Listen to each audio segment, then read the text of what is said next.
মিথ্যা কথা কিভাবে বলে? এটা তো হইতে পারে না। মক্কার কাফেরা বইলা গেছে, এ ওমর, মুহাম্মদ হলো একটা মিথ্যাবাদী, মুহাম্মদ হলো একটা পাগল। বলেন নাউজুবিল্লাহ।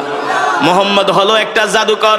হযরত ওমর বলে, আমি পিছনের দিকে তাকায় তাকায় দেখতেছি মুহাম্মদের সৌন্দর্য এত সুন্দর, আর তার চেয়ে বড় সুন্দর হলো মুহাম্মদ এত চমৎকার কইরা কইরা কোরআন পড়ে। আল্লাহু আকবার। জোরে বলুন আল্লাহু আকবার। আল্লাহর নবী কোরআন পড়তেছেন, হযরত ওমর পিছনে দাঁড়ায় দাঁড়ায় শুনতেছে আর মনে মনে ভাবে, মক্কার কাফেররা তো আমাকে ঠিকই বলছে, মনে হয় এই লোকটা বানায় বানায় কবিতা বলে, নালে এত সুন্দর ছন্দে ছন্দে কিভাবে সে মিলায় মিলায় বলে। আল্লাহু আকবার। আল্লাহর নবী কোরআন পড়তেছেন আর ওমর চিন্তা করতেছেন, আরে মোহাম্মদ মনে হয় বানায় বানায় কবিতা বলে। আল্লাহর নবী বলে, ওমা হুয়া বিকাউলি শাইর কলিলাম মা তুমিনুন। আল্লাহু আকবার। আল্লাহর নবী বলে, এ তুমি আমাকে কবি বলতেছো? আমি কবি না, আমি হলাম নবী। যদি তুমি স্বীকার করো, ঈমানদার হও। আল্লাহু আকবার। ওমর কয়, কিরে, এই লোকটারে যে আমি কবি বলছি এটা সে জানে কিভাবে? ওমর তো বলতেছে মনে মনে, বুঝেন নাই? কিন্তু আল্লাহ নবী বলতেছে, ওমা হুয়া বিকাউলি শাইর, আমি কবি না।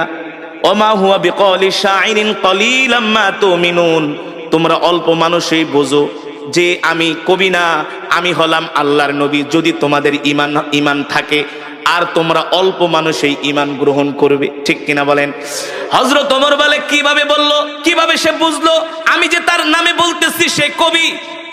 এবার হযরত ওমর বলে, সে যেহেতু আমার মনের কথা জানা গেছে, তাহলে মনে হয় এই লোকটা হলো একটা গণক। গণকরাই তো মানুষের মনের কথা। আল্লাহ নবী বলেন, ওমা হুয়া বিকাউলি শাইর কলিলাম মা তুমিনুন ওয়ালা বিকাউলি কাহিন কলিলাম মা তাযাক্কারুন। আল্লাহু আকবার। এ তুমি আমাকে গণক ভাবতেছো, আমি গণক না, আমি গণক না। তুমি যেটা ভাবতেছো তোমার ভাবা সত্য নাই, আমি হলাম আল্লাহর নবী। ঠিক কিনা বলেন? তানজিলুম মির রাব্বিল আলামিন। আমি গণক না, আমি গণক না, আমি যেটা পড়তেছি সেটা হলো আমার রবের পক্ষ থেকে কোরআন। আল্লাহু আকবার। হযরত ওমর বলে, এ লোকটাকে আমি গণক বললাম, সে বলে আমি গণক না। আমি যে তাকে গণক বললাম সেটা কিভাবে জানলো? আল্লাহু আকবার। আবার বলতেছে, আমি যেটা তেলাওয়াত করতেছি এটা হলো আমার রবের পক্ষ থেকে আমাকে দেওয়া কোরআন। হযরত ওমর অবাক হয়ে গেল যে আমার মনের কথা এই লোক কিভাবে জানে। এখন রহস্য লাগছে কি লাগছে না? হযরত ওমর বলে, এই রহস্যর উদ্ঘাটন আমাকে করতেই হবে। আর যদি রহস্যর উদ্ঘাটন করতে হয় তাহলে তো আল্লাহর নবীর সাথে কথা বলতে হবে। কথা না বলে তো আর রহস্যর উদ্ঘাটন করা যাবে না।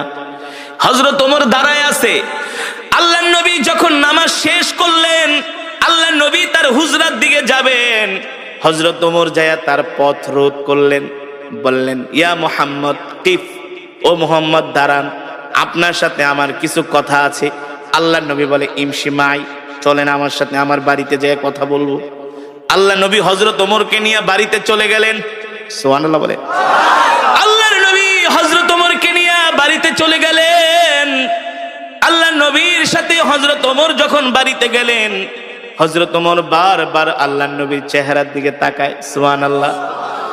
আর সে নিজে নিজে মাপতেছি, ভাবতেছি, চিন্তা করতেছি, আল্লাহর নবীকে বোঝার চেষ্টা করতেছে। মক্কার সব কাফেরেরা যার বিরুদ্ধে, আমি আজকে তার সামনে। হ্যাঁ, মক্কার কাফেরেরা যার বিরুদ্ধে এত মিথ্যা প্রোপাগান্ডা ছড়িয়েছে, আমি তার সামনে। কিন্তু তার চেহারা দেখলে মনে হয় সে হলো পৃথিবীর সবচেয়ে ভালো মানুষ। তার সাথে কথা বললে মনে হয় তার মতো এত সুন্দর আখলাকওয়ালা, ব্যবহারওয়ালা মানুষ মক্কার জমিনে একজনও নাই। জোরে বলেন আল্লাহু আকবার। আরে জোরে বলুন আল্লাহু আকবার। হযরত ওমর বলে, সেই দিনই আমি আল্লাহর নবীর জবানে কোরআন শুনে আমি ইসলামের প্রতি আমি দুর্বল হতে লাগলাম। দুর্বল হতে? এই যুবক, ওমর তো তোমার চাইতে জ্ঞানী কম ছিল না। এ যুবক, ওমর তো তোমার চাইতে কম বুঝতো না। এ যুবক ও মুসলমান, হযরত ওমরকে বলা হয় মেজাজে ওহী।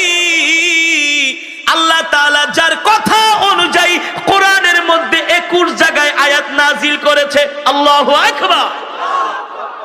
সেই ওমর আয়েশা এবার আল্লাহর নবীর কাছে আত্মসমর্পণ করতেছে। কি করতেছে?